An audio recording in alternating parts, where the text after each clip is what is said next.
Are live, and 96 Bitter Beings is playing a show in Edmonton, Canada, August 9th at the Starlite Room with the band Boneyard. And Pam, Tara, and Lizzie from the band Boneyard are going to join me today on the live stream to talk about our show, August 9th in Edmonton, Canada. Looking forward to bringing them onto the live stream. Of course, this is a live stream, but you guys and gals watching this, because we love doing live streams. They're very fun. Anything and everything can happen during a live stream, so that makes it more exciting. Oh, cool. There they are. I think we got it working this time. But yeah. Woohoo! So this is It's very nice to meet you both, Pam, Tara, and Lizzie. Am I saying the names right? Pam Terry, you got that one right. Yeah. I'm Leslie Osborne, like Ozzy Osbourne, but the gay version. Very, very cool. Very cool. And it's awesome. It's awesome to see you both, and thank you again for joining the live stream, because we have a show together on August 9th in Edmonton, Canada. Are you gals excited for the show? We are. Yes, very. Yeah. Okay. And Yeah. some fun facts about the Starlight Room. So it's actually Please do. I'm sorry to interrupt you, but before you let us know, I'm just so happy to reaching out to all the bands that we're playing with on this tour, because I do love finding out a lot about the room that we're playing at, and also about the town. Like I would like to find out a little bit about Edmonton as well. So go ahead. I'm sorry for interrupting. Hey, no, it's all good. Okay, so the Starlight Room, it was actually built in the 1920s. It was originally a citadel by the Salvation Army. And then it wasn't until the 70s that it got converted to a concert hall. And it's been a concert hall ever since. It's been, been through a few name changes. But yeah, it's like this brick building. It's got, I think, 3 stories or something. Yeah, 3 stories. And the funnest fact probably is that bands like Nirvana and Green Day played in that building before they got famous. Yeah. So that's fucking cool. Yeah. It was like their first gig in Canada, Nirvana or something. Yeah. Something like that, yeah. Well, that's awesome, because for me, I was very much a Nirvana fan growing up. I was in a Nirvana tribute band Really? in the late 90s. Oh. Yeah, we were called Bleach. Yeah. And it was me, Ron Stango, and Steve Hegley, and we even took photos, all the Nirvana photos, and I was the Dave Grohl, I was the drummer, and we actually looked exactly like the band, of course, and we sounded just like the band. It was a great time. It was right around the time that I met the Darren from CKY at the time they were called Oil. They weren't even called CKY. This was before that, and Right. we were dealing with the same agent lady, and from there, the story goes. But I digress. We are now playing 96 Better Beings. It's cool because we're going to be playing with you, and we're doing the IDR playthrough. So if anybody's ever heard CKY Infiltrate, Destroy, Rebuild, we're playing the full album all the way through. It's called Synergy, Destroy, Rebuild, because 96 Better Beings' new album is called Synergy. And yeah, so anyway, but let's talk about your band.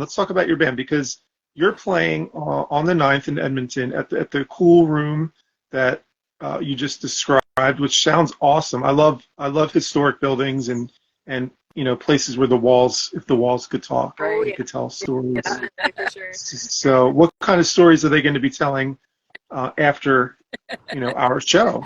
What's your band about? Tell us a little bit about Boneyard. We've been together for about almost 10 years now. We started out as a cover project and then just moved along. We recorded and released an album right in pandemic times in 2020, and I guess a lot. It's female fronted, melodic music, but we've been niched into kind of the new wave of British heavy metal. So it's kind of got a classic feel to it. Yeah. Okay. Our album's called Very Oathbreaker. Cool. If anybody wants to check it out, Oathbreaker. We're also working Well, on we do want to check it out, and I really hope that after the stream or like I said, most people will watch this after the fact anyway. So if you're watching this, go check out the band. Go to their Instagram page. The least you can do is go to their Instagram page, Boneyard, and just follow the band. And if you want to take it a step further and you actually go and listen to their music, I'm assuming you have music on like YouTube and Spotify and things like that. Yeah. Share it with your friends. If you like the music and you like the band, share it with your friends, because that really helps every band. Unless you're in Metallica or you're Lady Gaga or whatever, one of those big conglomerates, Not there yet. you don't necessarily need to help them by sharing it. But when you're in bands like Boneyard or 96 Better Beings or any of the other bands that are playing, when somebody shares that music with their friends, it really opens up the bands to get new audiences and new people to check out the band. So very much please do that with Boneyard. There's us and 2 other bands playing in Edmonton, Canada. What's the Canadian scene? What's the scene like in Edmonton? Well, I heard that it's actually one of the best in Canada. Okay. Yeah, I've heard that as well. There's lots of venues, and there's loads of musicians here, and there's lots of bands. So And we're all pretty friendly for the most part. yeah, we take care of each other pretty good here. Yeah. So Good support yeah, system. it's a thriving community for sure. Yeah. Okay. And we're not like oversaturated. I've heard that, for example, Vancouver, BC, there can be, way too many metal bands that people get, the fans get bored. But here, like, the fans just go nuts. Like, they're really fucking happy to see a show. Yeah. Yeah. Yeah. And I've been through Canada a few times with CKY. Right. I've also been to Canada with Fuckface Unstoppable, with BAM, and every time we've ever been in Canada, either band, I've always loved Canada. I love the fans. I love the people. I love the cities. I mean, everything from Quebec to Montreal, all to Thunder Bay to Grand Prairie. Edmonton. I'm looking forward to this. I mean, it's always a great. I'm surprised that bands don't tour in Canada as much, but from the U.S. at least, or from Europe. But I don't know. Is it still going to be difficult? Like, I know that sometimes getting into Canada, like the Border Patrol is kind of hard to, like, hey, what's in the van? Well, who are you, kids? And like doing stuff like that. Is it still like that? Or do you girls ever play like shows in the U.S. and go back and forth? I've never played in the U.S., so Okay. I don't know what it's like going back and forth. I have no idea. Well, you should play in the U.S. You should do some shows in the U.S. Yeah. So you're doing 30 shows in 30 days, is that right? Yes. Wow. That's a lot. Yeah. Wow. You ready? Yeah. Yeah. But the thing that we always, Darren and I are always complaining when there's a day off, because we just want to keep playing, So this tour, the promoter was like, all right, here you go then. You don't have it. So we just have 30 shows in 30 days. And, Wow. I think it's going to be good, and we're going to be just busy, every show. And, did you have a show tonight? Is that where you are? Yeah. Or you said, how was the gig? Tell us about how the gig was. It was It was awesome. awesome. So Yeah. much fun. It was good. And so we're standing outside and talking with you. Yeah. So no, it was good. We're in the west end of Edmonton, not downtown where the Starlite Room is. So it's not as cool. Yeah. It's still a good show. Okay. Yeah. How big is the Starlight Room? Is it like a 200 seat place, or what? So there's different rooms in it, but in the main hall, which is where we're going to be playing on August 9th, I believe the capacity is 400 plus. I would say, yeah. Something like maybe that. even 5 or 6. Yeah. And then if more tickets sell, they can open up the back room and even more people can fit in there. And they have a separate stage back there, so sometimes they have shows back there and switch them out and stuff. So it's very cool. It's built for music. Yeah.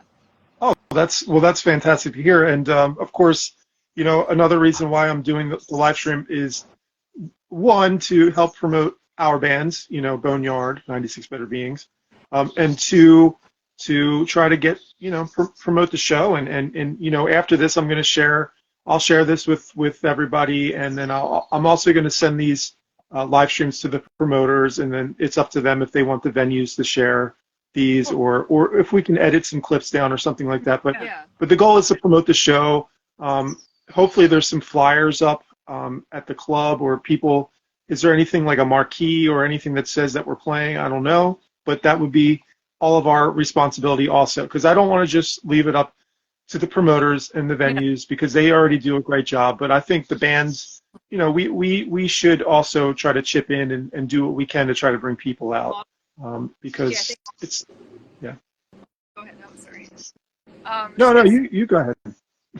I think what you're doing with this live stream of connecting with every single band that you're playing with in every city is fucking cool. Yeah, it's awesome. It's very creative. It's integrative. Like it's awesome. Thank you for doing this. Hey, no, as a race car drives by, Yeah, because the other yeah, bands it's all good. I've been doing live streams. You talk about your band and the pandemic. When the pandemic hit here, because I also play with Andy McCoy. He's a legendary rock and roller from a band called Hanoi Rocks, and we were just we were touring, and we were getting ready to go to Japan, and then they were like, womp womp, COVID shut everything down, and we're just like, oh. So instead of like sitting on my butt just twiddling my thumbs, I was like, hey, I like doing radio shows. I used to do radio shows and stuff like that. I was like, I'm just going to start doing live streams. And then, so starting in like 2020 or whenever it is that I started, I just started like going on Instagram. And after I like talked to all the bands that I knew, I was just like, cool, I'm just going to go randomly ask bands if they want to talk to me. Yeah. So I just started doing that. And then that led into like me ended up getting a job working for a music media company. And then I started like talking to like Lizzie Hale and dudes from just like bigger bands, which was cool. But I love talking to everybody. So then when we had this tour coming up, I was like, hey, why don't I just reach out to all the bands that we're playing with, because this tour is really special in the fact that we're not touring with another band. We're just going to be using the bands that come from every city to play with them, and I love that idea. And then I was also like, but let's find out a little bit more about those bands, and let's talk to them. Let's have them on the live stream, like you gals are doing so graciously today, and I really appreciate that. That's why this isn't easy for any band to just take the time. I know you guys have had a show tonight, and of course, so your time is very valuable, and I do appreciate it. And I really do hope that the people that are watching this will go and check out the band and check out your Instagram and your YouTube and your Spotify. And if you can get a few new fans from this, every one person does count. It really helps, especially when it goes to merchandise. If you girls have merchandise and somebody gets a T-shirt, you know how important that is to keep a band going. So, supporting bands is huge, and I'm very into that, of course. And I'm just like really looking forward to meeting you now, along with everybody else that I've been talking to, because I love to collaborate and I love to make friends, and I'm always open to collaborating with all the bands, whether it's playing or doing live streams together. I'm open to all that stuff, so I love it. During the stage is a very intimate experience, so the fact that we're connecting now and getting to know each other is like fucking awesome. It means. And we appreciate you getting up at 7 in the morning to talk with us. Yeah, for sure. Really appreciate it. Yeah. It's like, I was excited because I was laying in bed, and I was like, I think I woke up naturally at 6:30, and I was like, oh, should I push the stream back? I was like, no, I'm not doing it. I'm getting up. But it's good because I'm a morning person anyway. So I'm going to enjoy. I'm here in Finland. I'm flying out to LA on Saturday. So that's going to be, once I do that, the party started then. So I'm just enjoying the last few days here. If anybody wants to know, Finland in July is a beautiful tropical paradise. Imagine. So as you may know, because you're in Canada and you're north, you know that the winters are very dark and very cold. Yes. So whenever we have Finnish sun in July, it's always a good idea to be in Finland when it's July. Nice. But maybe once you gals go into the U.S. and do some shows, then you'll have to make it over to Europe and try to do some stuff like that. But all in good time. All in good time. You know, just let's do one thing at a time, and let's play our show together. Edmonton, Starlite Room, August 9th. Be there or be square is what they say. And Boneyard's going to be there. Oh yeah, one more question before we wrap up the stream. Boneyard, what's up? How did you come up with the name? What's the name all about? So when we first started, we used to listen to Ozzy's Boneyard on the satellite radio. Are you familiar with that? And yes. And so we picked out all these covers, and they were playing them on Ozzy's Boneyard, and then we just said, why don't we just call ourselves Boneyard? So we just went with it. And I know there's lots of Boneyards out there, but we chose to be the Boneyard Canada, or YEG, you know. So so and it stuck with us. So yeah. Fun fact. I'm glad I asked. Yeah. Okay. Well, ladies, it will be great to see you. Thank you again for joining. Is there anything that you want to say before we end the stream? Like anything coming up other than the show, of course? Do you have any you working on some new music? You have any other gigs you want to talk about before we wrap up the stream? Yeah, we are we're playing this Friday at a festival called Shocker Fest, which is also down at the Starlight. And also been working on we are doing some recording right now, and we'll be releasing some singles right away possibly in the next month or two. So we're really excited to get going on that. Everything's happening. A lot going on. Yeah. And thank you so much. Yes, we really appreciate it. Yeah. Hey, thank you, and Pam, Tara, and Lizzie. Leslie Osborne. Yeah. All right. Well, it was great to see you, and I will be looking forward to seeing you soon. And let's keep in touch before then. If there's anything, if you gals want to DM me, or if there's any questions, or if there's anything I can do to help promote the show, just feel free to send me a message whenever you want, and we'll talk. Thank you so much. Thank you. Okay. Have an awesome. Hey. Bye-bye. Bye.